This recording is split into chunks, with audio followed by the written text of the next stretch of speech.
আসসালামু আলাইকুম সবাইকে। আজকে অনেকদিন পর এই আইডিটি থেকে আমি লাইভ হচ্ছি। এই আইডিটি অনেকদিন ডিসেবল ছিল, এটাকে রিপোর্ট করে আইডিটাকে একদম ডিসেবল করা ফেলা হয়েছিল। তো আজকে আমার কাছে মনে হয়েছে যে কিছু বিষয় নিয়ে কথা বলা উচিত, যেহেতু টক শো বা অন্যান্য জায়গাগুলোতে যাওয়া হচ্ছে না, বা নির্বাচনী ক্যাম্পেইনের কারণে ব্যস্ত থাকা হচ্ছে, যেহেতু যাওয়ার সুযোগ হচ্ছে না, সেজন্য আমার কাছে মনে হয়েছে যে আপনাদের কাছে কিছু বিষয় ক্লিয়ার করা উচিত। নাম্বার ওয়ান, আপনি যদি গত 15-20 দিনে আপনার মিডিয়ার যে চরিত্র, মিডিয়ার যে আচরণ, সেটা যদি আপনি একটু দেখেন, কতটা বস্তুনিষ্ঠ অথবা কতটা নিরপেক্ষভাবে তারা কার্যক্রম পরিচালনা করছে, মানে তাদের যে আচরণটা, মিডিয়ার যে আচরণ, বিভিন্ন পত্রিকার আচরণ, মেইন স্ট্রিম মিডিয়ার যে আচরণ, তাহলে আসলে বাংলাদেশের মিডিয়ার চরিত্রটা সেখানে প্রকাশিত হবে। আপনি দেখবেন 5ই আগস্টের পরবর্তী সময়ে প্রত্যেকটা মিডিয়ায় যারা টকশো করে এবং টকশোতে যাদেরকে আমরা প্রতিনিয়ত দেখি, আমরা প্রত্যেকটা মিডিয়া আমাদেরকে যেভাবে প্রশ্ন করেছে, প্রত্যেকটা বিষয়ে, আমরা টি শার্ট কোন জায়গা থেকে কিনি, কয় টাকা টি শার্ট কেনার টাকা পাইছে কই, খাওয়ার টাকা পাইছে কই, রিক্সায় ওঠার টাকা পাইছে কই, গাড়িতে ওঠার টাকা পাইছে কই, প্রত্যেকটা জিনিসকে যেভাবে প্রশ্নের মধ্যে নিয়ে এসেছে, এবং মিডিয়াতে এগুলো নিয়ে কেউ রেস্টুরেন্টে খাইছে, সেটা নিয়ে ঘন্টার পর ঘন্টা টক শো হয়েছে। আপনার গত আপনার জাস্ট এই কিছুদিন আগ পর্যন্ত টক শো হয়েছে। অথচ এই মিডিয়ার চরিত্রটাই দেখেন, বা যারা টক শো করছে এখন বিভিন্ন মিডিয়াতে, তাদের চরিত্রটা দেখেন।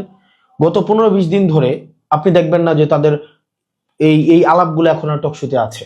আপনি দেখবেন বিএনপি জনাব তারেক জিয়া অনেকদিন পরে দেশে আসছেন, 17 বছর পরে দেশে আসছেন, তার ইনকাম নিয়ে কিন্তু কোনো আলোচনা নেই।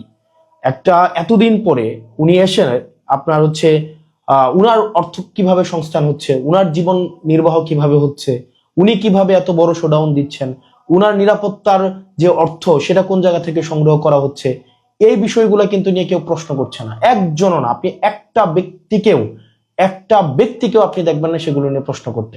আমার মনে আছে সেটা অগাস্টের শেষের দিকে খুব সম্ভবত আমাদেরকে নিরাপত্তা দেওয়ার জন্য পুলিশ দেওয়া হয়েছিল 2 জন বা 3 জন করে, সেটা ঢাকার বাহিরে। তো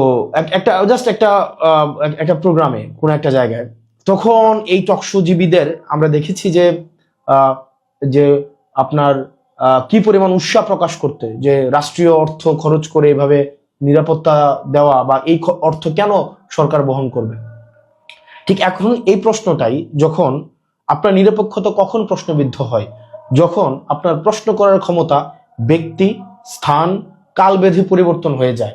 অর্থাৎ আপনি যখন ক্ষমতাকে প্রশ্ন করতে পারেন না, আমি এটা বলছি না যে আমাদেরকে প্রশ্ন করা কোনোভাবেই আপনার অযাচিত হয়েছে, অনুচিত হয়েছে। সেটা ডেফিনেটলি সেটা খুব ভালো কাজ হয়েছে, আমরা চেয়েছিলাম সেটার চর্চাটা অব্যাহত থাকুক। অত্যন্ত দুঃখজনক বিষয় আমরা দেখেছি এই সাংবাদিকদের একটা বড় একটা অংশ আমাদের স্বাধীন সাংবাদিকতা করার অনুমতি চাচ্ছে, যে আমাদেরকে যদি অনুমতি দেওয়া হয় তাহলে আমরা স্বাধীন সাংবাদিকতা করব। সরি, যেই সাংবাদিকটা আপনারা অনুমতি নিয়ে স্বাধীন সাংবাদিকতা করতে চান, আপনাদের আমি দুঃখ প্রকাশ করছি, অনুমতি নিয়ে স্বাধীন সাংবাদিকতা করা যায় না। এবং আপনারা মিডিয়া যেভাবে চরিত্র হনন করেছেন, মিডিয়া যেভাবে এই যে জুলাইয়ের যারা সম্পৃক্ত ছিল তাদেরকে ভিলেন বানানোর চেষ্টা করা হয়েছে, তাদেরকে অপাংতেয় বানানোর চেষ্টা করা হয়েছে, তাদেরকে নানাবিধ প্রশ্নের মধ্যে জর্জরিত করে তাদেরকে যেভাবে জনবিচ্ছিন্ন করার প্রয়াস আপনারা নিয়েছিলেন, তারাই নিয়েছিল যারা আওয়ামী লীগকে বিভিন্নভাবে ফেসিলিটেট করার চেষ্টা করেছে, যারা জনাব তারেক জিয়া রহমানকে গত দীর্ঘ 17 বছর যারা ভারতের চর বলে আখ্যায়িত করেছে, কনস্পাইরেটর হিসেবে আখ্যায়িত করেছে, বিদেশে বসে দেশের বিরুদ্ধে ষড়যন্ত্র করে হিসেবে আখ্যায়িত করেছে, বসুন্ধরার মালিক বলেছে তারেক জিয়া বিদেশে বসে দেশের বিরুদ্ধে ষড়যন্ত্র করছে, অথচ তারাই এখন আবার তাদের আবার প্রিয় পাত্র হয়ে গিয়েছে। ম্যাগনা গ্রুপের আপনার 71 টিভির মালিককে আমরা দেখলাম যে কত স্মিত হাস্য নিয়ে একদম বুকে জড়িয়ে ধরতে। এখন আজকে আপনাদেরকে যারা এতদিন ভিলেন বানিয়েছে, যারা আপনাদের নেতাকর্মীর হত্যার বৈধতা উৎপাদন করেছে, গুম খুনের বৈধতা উৎপাদন করেছে, আগুন সন্ত্রাস হিসেবে যারা স্বীকৃতি দিয়েছে, সেই সব মিডিয়াই এখন আবার দেখা যাচ্ছে এখানে আবার এক ধরনের কাল্ট বানানোর একটা একটা প্রজেক্ট হাতে নিয়েছে। আমরা আপনাদেরকে এবার বলবো, আপনারা যারা নিরপেক্ষ সাংবাদিকতা করার চেষ্টা করেন বা যারা টক শোতে আপনারা যারা কথা বলার চেষ্টা করেন, আমি আপনাদেরকে রিকোয়েস্ট করবো, আমাদের সময় গত 1.5 বছর যেভাবে আপনারা প্রশ্ন অব্যাহত রেখেছেন, আপনারা এখন এই প্রশ্নগুলো অব্যাহত রাখুন। অর্থের উৎস কিভাবে, ইনকাম কোন জায়গা থেকে হচ্ছে, খরচ কোন জায়গা থেকে হচ্ছে, এই যে যানবাহনের টাকা কোন জায়গা থেকে পাচ্ছে, তেলের টাকা কোন জায়গা থেকে পাচ্ছে, এই বিশাল বহরের অর্থ কিভাবে সংস্থান হচ্ছে, এই প্রশ্নগুলো আপনাদেরকে করতে হবে। এই প্রশ্নগুলো যদি না করে শুধু যদি আপনি সিলেক্টিভ কোয়েশ্চেন করেন যে এই মানুষগুলোকে আমরা প্রশ্ন করবো, এই মানুষগুলোকে আমরা প্রশ্ন করব না, তাহলে আমার কাছে মনে হয় যে নিরপেক্ষ সাংবাদিকতা প্রশ্নবিদ্ধ হয়। এবং একই সাথে সাথে আপনি দেখবেন যে গত হচ্ছে আপনার কয় তারিখ, গত ঢাকা 17 আসনে নির্বাচন পরিচালনা করার জন্য 59 জন পেশাদার সাংবাদিক যারা বিভিন্ন মেইন স্ট্রিম মিডিয়ার সাথে জড়িত, তাদেরকে হচ্ছে বিএনপির ঢাকা 17 আসন নির্বাচন পরিচালনার জন্য একটা মিডিয়া টিম করা হয়েছে। এখন প্রশ্ন হচ্ছে, ওই সাংবাদিকরা যারা হচ্ছে বিভিন্ন মিডিয়ার সাথে যুক্ত, বিভিন্ন পত্রিকার সাথে যুক্ত, তারা কি সেখানে বিএনপির সাংবাদিক হিসাবে ফাংশন করবে নাকি নিরপেক্ষ সাংবাদিক হিসাবে ফাংশন করবে? এই প্রশ্নটি খুবই গুরুত্বপূর্ণ। কারণ আপনি যখন একটা পার্টির প্যাডে হচ্ছে সাংবাদিক চলে যাচ্ছে, একটা পার্টির প্যাডে সাংবাদিক হচ্ছে অন্তর্ভুক্ত হচ্ছে, সেটি আমার কাছে মনে হয় যে বস্তুনিষ্ঠতা কতটুকু হচ্ছে গণমাধ্যমের ভূমিকা থাকবে সেই বিষয়টি প্রশ্নবিদ্ধ। এবং এটা একটা যুগান্তকারী, মানে একটা দৃষ্টান্তমূলক একটা উদাহরণ হয়ে থাকবে যে সাংবাদিকরা যে কোনো একটা রাজনৈতিক দলের পেডে নির্বাচনী পরিচালনার জন্য সেখানে সম্পৃক্ত হয়। এটা সাংবাদিকদের জন্য একটা খুবই দৃষ্টান্তমূলক একটা হচ্ছে উদাহরণ হিসেবে তৈরি হয়ে থাকবে। প্রশ্নটা হচ্ছে, আপনারা ওই 59 জন সাংবাদিক আপনারা যারা আছেন, তারা কি বিএনপির পাস নিয়ে আপনারা নির্বাচন পরিচালনার আপনারা অবজার্ভ করবেন নাকি হচ্ছে আপনারা ইলেকশন কমিশন থেকে আপনারা পাস নেবেন? এই বিষয়টা হচ্ছে আমাদের ক্লিয়ার হওয়া উচিত। এটা আমাদের জানার আমাদের অধিকার আছে। পরবর্তীতে গত এক সপ্তাহ ধরে যে বিষয়টি হচ্ছে আলোচিত হচ্ছে সেটা হচ্ছে ঋণ খেলাপি এবং হচ্ছে দ্বৈত নাগরিকদের মনোনয়ন দেওয়ার সম্পর্কিত। আমরা দেখেছি হরে ধরে ঋণ খেলাপিদেরকে, যেমন আসলাম চৌধুরী, উনি প্রায় 2100 কোটি টাকা, 1700 কোটি টাকা ওনার ঋণ খেলাপি আছে। তারপরে হচ্ছে আব্দুল আওয়াল মিন্টু, উনার ঋণ খেলাপি আছে। বিভিন্ন জনের এরকম ঋণ খেলাপি আছে। আমার আসনের একজনের ঋণ খেলাপি আছে। একটা ব্যাংকে আছে প্রায় 88 কোটি টাকা, 88 কোটি 56 লাখ টাকা। আরেকটা ব্যাংকে আছে 39 কোটি টাকা। সব মিলিয়ে প্রায় 120 কোটি টাকা প্লাস ঋণ খেলাপি আছে। তো এই ঋণ খেলাপিদেরকে নিয়ে আসলে আপনারা কি চিন্তা করছেন? অর্থাৎ দেখেন, আপনি যখন ঋণ খেলাপিদেরকে আপনি সংসদে ঢুকাচ্ছেন, ঋণ খেলাপিদেরকে আপনি সংসদে অ্যাক্সেস দিচ্ছেন, দেখেন এখানে কোনো আপনার আমাদের যেই ফেসিবাদ বিরোধী রাজনৈতিক যেই দলগুলো রয়েছে, প্রত্যেকটা রাজনৈতিক দলের একাধিক প্রার্থী রয়েছে প্রত্যেকটা আসনে। তো আমরা প্রত্যাশা করেছিলাম যে 24 পরবর্তী বাংলাদেশে আপনারা মনোনয়ন দেওয়ার ক্ষেত্রে যারা অন্তত বাংলাদেশ থেকে যারা ভিতর থেকে কুরে ফাঁকা করে দেয়নি, ওই মানুষগুলাকে আপনারা মনোনয়নটা দিবেন। কিন্তু অত্যন্ত দুঃখজনক বিষয়, আপনারা ঋণ খেলাপিদেরকে মনোনয়ন দিয়েছেন এবং ওই ঋণ খেলাপিদেরকে আপনারা সেভ করার জন্য ছাত্রদল গত 2 দিন ধরে ইলেকশন কমিশনের সামনে মব করছে। ছাত্রদল যে কাজটা করছে এটাকে আপনারা মব হিসাবে দেখবেন না।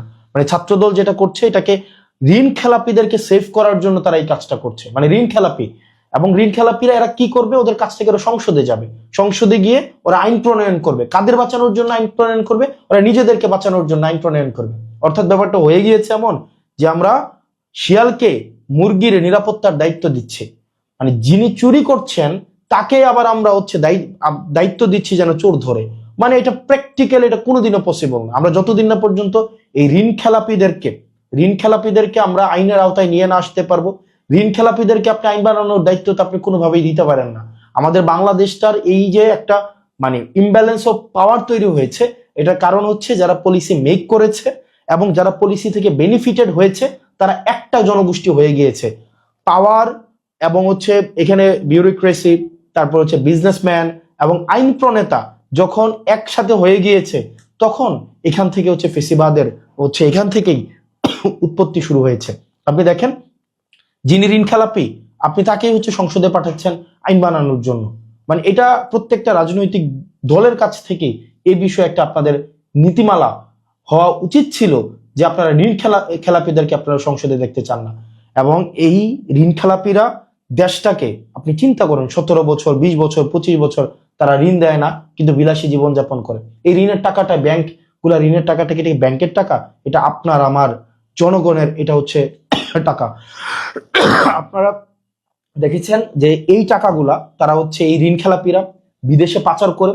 এই ঋণ খেলাপিরা এই টাকাগুলো নিয়ে বিদেশে বিলাসবহুল জীবনযাপন করে, এবং বিদেশে বিলাসবহুল এই চুরির টাকা দিয়ে বিদেশে সন্তানদেরকে লেখাপড়া করায়, এবং ওরা এসে আমাদেরকে হচ্ছে বলে ব্লাডি সিটিজেন। মানে টাকা দেশ থেকে চুরি করবে, আবার হচ্ছে আমাদেরকে বলবে ব্লাডি সিটিজেন। মানে চুরি তো চুরি, তার উপরে আবার হচ্ছে সিনাজুরি। আপনার এই ঋণ খেলাপিদেরকে যদি আবার আপনারা প্রতিরোধ না করতে পারেন, এই ঋণ খেলাপিদেরকে যদি আবার আপনারা সংসদে ঢুকার হচ্ছে আপনি সুযোগ করে দেন, পথ তৈরি করে দেন, বাংলাদেশ আবার পশ্চাৎপদে একটা যাত্রা শুরু করবে। এবং এই ঋণ খেলাপিদেরকে আমাদেরকে হচ্ছে দমন করতে হবে।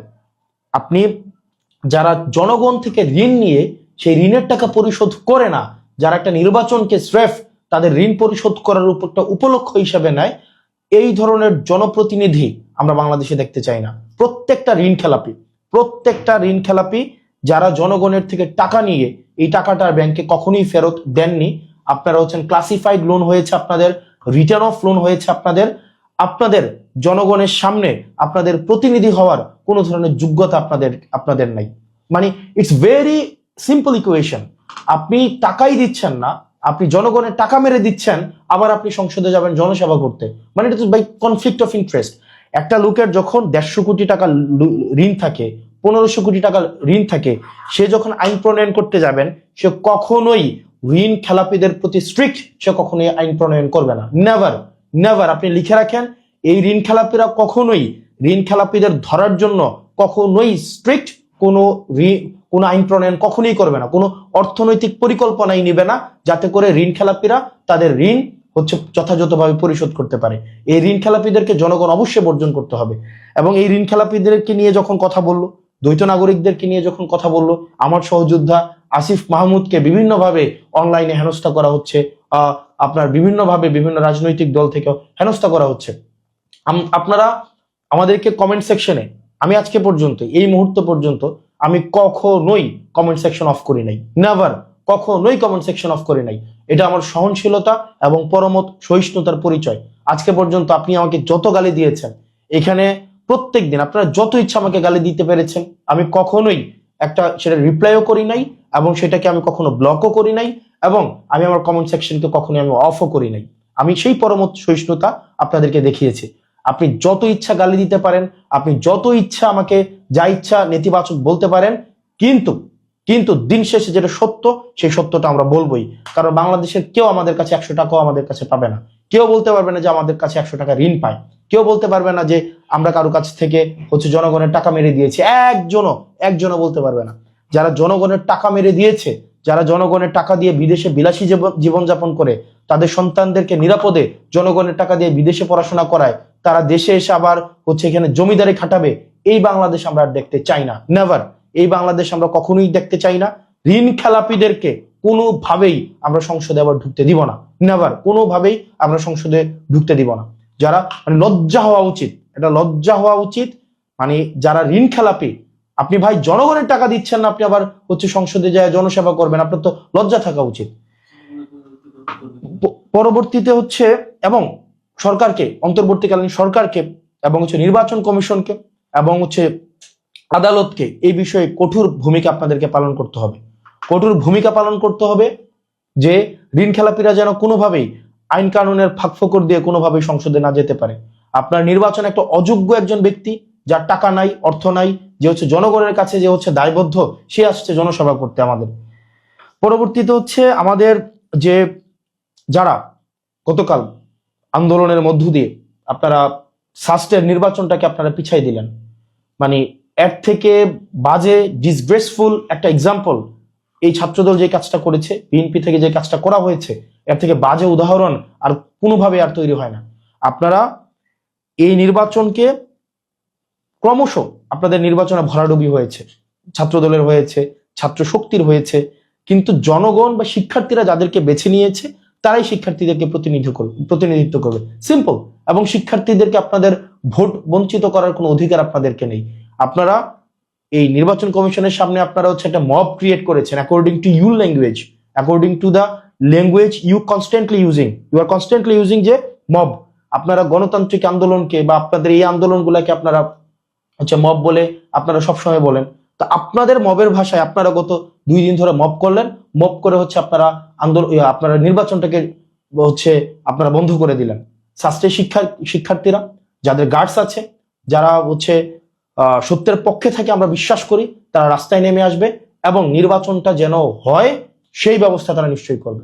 এবং এই ধরনের হচ্ছে নির্বাচন বন্ধ করে দেওয়া আন্দোলন করে এই যে আপনি তো ভাই একটা মানে একটা খুবই একটা কনফ্লিক্টিং আপনি একটা অবস্থান নিয়েছেন। আপনি চাচ্ছেন জাতীয় নির্বাচন হোক, কোনো সমস্যা নাই, কিন্তু ছাত্র সংসদ নির্বাচন হইতে দিবেন না আপনি। মানে এটার মধ্যে তো আপনার হচ্ছে এক ধরনের কনফ্লিক্টিং একটা সিচুয়েশন।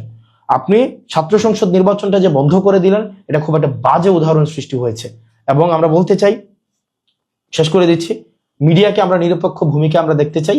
মিডিয়া যেভাবে আওয়ামী লীগকে যেভাবে কাল্ট বানিয়েছে, ঠিক একভাবে আপনি গত 20 দিনের যেই তাদের হচ্ছে মিডিয়ার যে চরিত্র, টকশোর যে টপিক চয়েস, এগুলা দেখলে আপনারা বুঝতে পারবেন যে হচ্ছে আপনার যে মিডিয়া কিভাবে আবার হচ্ছে মানে আওয়ামী স্টাইলে হচ্ছে আবার হচ্ছে বিভিন্ন জায়গায় বিভিন্ন ভাবে হচ্ছে আবার একটা কাল্ট বানানোর প্রজেক্টে আপনার নেমে পড়েছে। এবং ঋণ খেলাপি এবং দ্বৈত নাগরিকদেরকে, বিশেষ করে ঋণ খেলাপিদেরকে আমরা কোনোভাবে আমরা সংসদে দেখতে চাই না। এবং সাস্টের যে নির্বাচনটা হয়েছে, নির্বাচনটা বন্ধ করে দেওয়া হয়েছে, এটা খুব বাজে উদাহরণ হিসেবে তৈরি হয়ে থাকলো। এবং যারা বিশ্ববিদ্যালয়ের শিক্ষার্থী আছেন, শাস্ত্রের যারা শিক্ষার্থী আছেন, আমরা বিশ্বাস করি আপনাদের ন্যায্য অধিকার, ভোটের অধিকারের জন্য আপনারা হচ্ছেন সেটির হচ্ছে গণতান্ত্রিক প্রক্রিয়া, সেটির আপনারা প্রতিবাদ জানাবেন। এবং আমরা বিশ্বাস করি যথাসময়ে হচ্ছে নির্বাচন আপনারা আদায় করে ছাড়বেন। এভাবে ইলেকশন কমিশনকে জিম্মি করে নির্বাচন বন্ধ করে দেওয়ার যে উদাহরণ সৃষ্টি হলো, সেটার বিরুদ্ধে আমি দৃঢ়ভাবে বিশ্বাস করি শাস্ত্রের শিক্ষার্থীরা প্রতিরোধ করবে। আমি দৃঢ়ভাবে বিশ্বাস করি জনগণ এই ঋণ খেলাপিদেরকে বয়কট করবে। আমরা আবার সালমান এফ রহমানদেরকে আবার আমরা দেখতে চাই না। আমরা দেখতে চাই না যে হচ্ছে সিঙ্গাপুরে গিয়ে আবার তৃতীয় ধনী হিসাবে আজিজ খানদের মতো কোনো মানুষ। আমরা সালমান এফ রহমানরা যেভাবে দেশ থেকে বিদেশে টাকা পাচার করেছে, সামিট গ্রুপ আমরা আবার দ্বিতীয় দেখতে চাই না। কিন্তু আমরা দেখতে চাচ্ছি যে আবার হচ্ছে নতুন নতুন সালমান এফ রহমান, নতুন নতুন সামিট গ্রুপের মালিক, নতুন নতুন আজিজ খান আবার রাষ্ট্রীয় পৃষ্ঠপোষকতায় আবার আবির্ভূত হচ্ছে। তো সেই জায়গা থেকে আমরা বিশ্বাস করি জনগণ সেই জায়গায় সচেতন থাকবে এবং সেটির হচ্ছে আপনার জবাব জনগণ দিবে। এবং দিন শেষে আপনারা যারা ঋণ খেলাপিদের পক্ষ নিচ্ছেন, আপনারা আপনাদের বিবেককে প্রশ্ন করুন। আপনারা যারা ঋণ খেলাপিদের পক্ষে নিচ্ছেন, আপনারা আপনাদের বিবেককে প্রশ্ন করুন। নেতার পিছনে আপনারা শ্রম দিচ্ছেন না, নেতার পিছনে আপনি আছেন, নেতার পিছনে আপনি কর্মী হয়ে থাকেন, কিন্তু নেতা আপনাকে ব্লাডি সিটিজেন হিসেবে মনে করে। নেতা কখনোই আপনাকে মনে করে না যে আপনি একজন নাগরিকের পর্যায়ে আপনি পৌঁছাইছেন। নেতা আপনাকে চাঁদাবাজ মনে করে, নেতা আপনাকে মনে করেন আপনি হচ্ছেন মায়ার একটা চাঁদাবাজ। এবং এই আপনার টাকা দিয়েই নেতা তার সন্তানকে বিদেশে রেখে পড়ায় আর বিদেশে বিলাসী জীবনযাপন করায়, আর আপনাকে দিয়ে রাজনৈতিক কর্মকাণ্ড করায়, আপনাকে দিয়ে মারামারি লাগায়, আপনাকে দিয়ে রাস্তা বন্ধ করায়, আপনাকে ব্যবহার করে, আপনার ভবিষ্যৎ ব্যবহার করে, আপনার কেরিয়ার ব্যবহার করে। অথচ নেতার নিজের সন্তানের ভবিষ্যৎ কিন্তু সিকিউর রাখে, বিদেশে পড়াশোনা করাবে। এবং আপনি নেতার পিছনে খাটবেন, নেতার পিছনে খেটে খেটে আপনি যারা ওই যে ঋণ খেলাপিদের পক্ষ নিচ্ছেন, আপনি ঠিকই নেতার পিছনে খাটবেন, নেতাকে চাটবেন, নেতার পা চাটবেন, কিন্তু চাটতে দেখবেন আপনার জিভা ক্ষয় হয়েছে, বয়স চলে গিয়েছে। এবং ওই সময়ে বাই দ্য টাইম নেতা তার সন্তানকে বিদেশে রেখে আবার বিদেশ থেকে নিয়ে এসে আপনার উপর বসাই দিবে। নেতার ছেলে আবার নেতা হয়ে যাবে, আপনি আবার নেতার ছেলের পিছনে আবার ঘুরবেন। নেতা দেখা যাবে এই যে একটা কন্টিনিউয়াস প্রসেস। আপনি আমাদেরকে ট্রল করে, আপনি আমাদেরকে গালি দিয়ে আপনি আমাদেরকে থামাইতে পারবেন না, কারণ আমরা একটা রূঢ় সমাজ বাস্তবতে আমরা বড় হয়েছি এবং সবচেয়ে প্রতিকূল সময়ে আমরা বিশ্ববিদ্যালয়ে পড়াশোনা করেছি। সুতরাং আপনি আপনার জায়গা থেকে মানে আপনি যতভাবে আমাদেরকে দমানোর চেষ্টা করেন সেই জায়গায় আপনি পারবেন না। নেতার পিছনে খেটে খেটে আপনি চামচাই থাকবেন এবং আপনার বিবেককে প্রশ্ন করেন। আপনি একজন ঋণ খেলাপিকে সমর্থন দেওয়ার জন্য, এটা চোর, মানে ঋণ খেলাপি শুনতে অনেক সুন্দর লাগে, এটা চোর, ব্যাংক চোর। মানে যারা ব্যাংক চোর, জনগণের টাকা চুরি করে দেয়, মানে কেউ হচ্ছে একদম সরাসরি পকেট মারি করে, আবার কেউ হচ্ছে বাড়ি থেকে টাকা চুরি করে, কেউ ব্যাংক থেকে টাকা চুরি করে, হচ্ছে কি এলিট শ্রেণীর চোর। এরা হচ্ছে চোর, এদের লজ্জা হওয়া উচিত। এই চোরগুলা ব্যাংক থেকে টাকা চুরি করে করে হচ্ছে নিজের ছেলে মেয়েদেরকে এবং পরিবারকে বিলাসী জীবনযাপন করায়। ওদের লজ্জা হওয়া উচিত এই ব্যাংক চোরদেরকে। এই ব্যাংক চোর এবং হচ্ছে এই যে জনগণের টাকা যারা চুরি করে, আপনারা যারা এদের পক্ষ নিচ্ছেন, নিজেকে একবার চিন্তা করে দেখেন তো, আপনার সন্তান কিন্তু ঠিকই প্রাইমারি স্কুলে পড়ে, আপনার ছেলেকে কিন্তু ঠিকই দুবাই গিয়ে হচ্ছে কামলা দিচ্ছে আমার বাপের মতো, আপনার ছেলে হচ্ছে ঠিকই ওমান, দুবাই, কাতার, সৌদি আরব যাচ্ছে। আপনি দেখা যায় বয়স হলে ওরে স্যার বলতে হয়। নেতার পিছনে খাটতে খাটতে চারটে জুতা শেষ হয়ে যায় এবং জিহ্বাও ক্ষয় হয়ে যায়, কিন্তু নেতার ছেলে ঠিকই আবার ঘুরে এসে আপনার নেতা হয়ে যায়। তো এই গোলামের জীবন আর কতদিন? এই মনস্তাত্ত্বিক ভাবে আর কতদিন গোলাম থাকবেন? ভাই, মনস্তাত্ত্বিক ভাবে এই গোলামি বর্জন করে আপনি আপনার জায়গা থেকে সরব হন এই চোরদের বিরুদ্ধে, এই জাতীয় চোর, এই এলিট চোরদের বিরুদ্ধে, যারা স্যুট বুট পরে, সুন্দর সুন্দর পায়জামা পরে, দামি দামি জুতা টোতা পরে, বডি স্প্রে লাগায় আমাদের সামনে আসলেই আমরা মনে করি যে সে অনেক বড় নেতা হয়ে গেছে। এগুলো আপনার আমার চুরি করা টাকা দিয়ে সে এগুলা কিনে। আপনার আমার যে টাকাগুলা, এগুলা ব্যাংকে রাখা ট্যাক্সের টাকা, সেগুলো তারা চুরি করে তারা হচ্ছে বিলাসী জীবনযাপন করে, একদম গাড়ি করে সামনে এসে একদম করে। এই চোরদের বিরুদ্ধে আমাদের প্রতিবাদ থাকতে হবে। আর এই গোলামি থেকে যদি আমরা মুক্ত না হই, গোলামির চিন্তা থেকে, আপনি চিন্তা করেন, মানে সে তো চোর, এই চোরের গোলাম হচ্ছেন আপনি।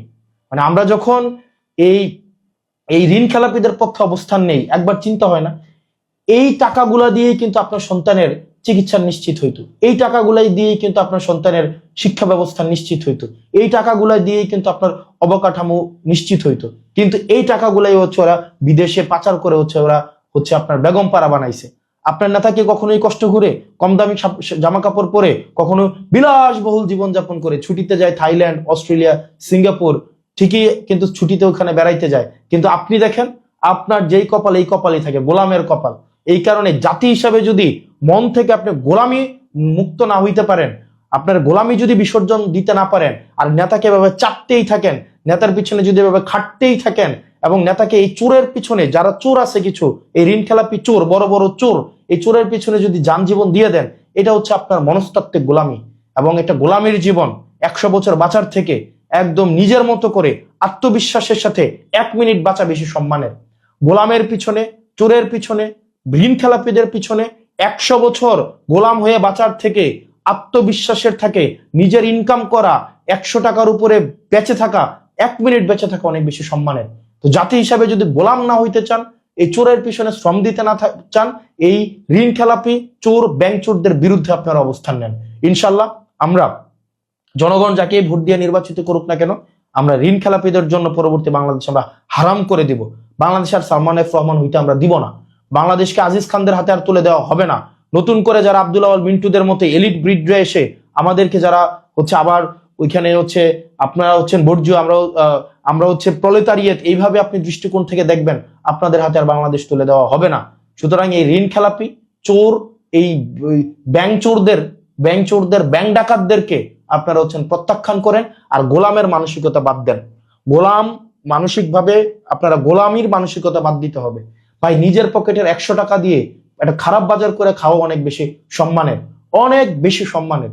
গোলাম হয়ে পিছু ঘোরার থেকে নেতার পিছু ঘুরলাম, সারাটা জীবন দিলাম, কেরিয়ারটা নষ্ট করলাম, নেতার পিছনে ঘুরে আবার দেখা যাবে 20-25 বছর পরে নেতা আবার তার ছেলেকে আইনা আমার উপর আবার নেতা বানাই দিচ্ছে। লজ্জা হওয়া উচিত আমাদের লজ্জা হওয়া উচিত।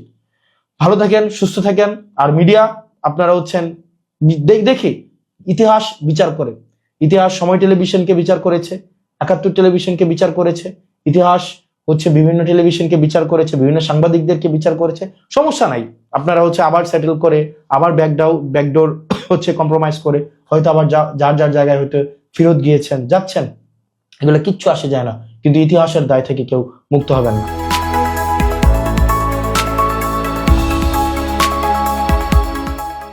দিনাজপুর টিভি, মানুষের জীবনের কথা বলে।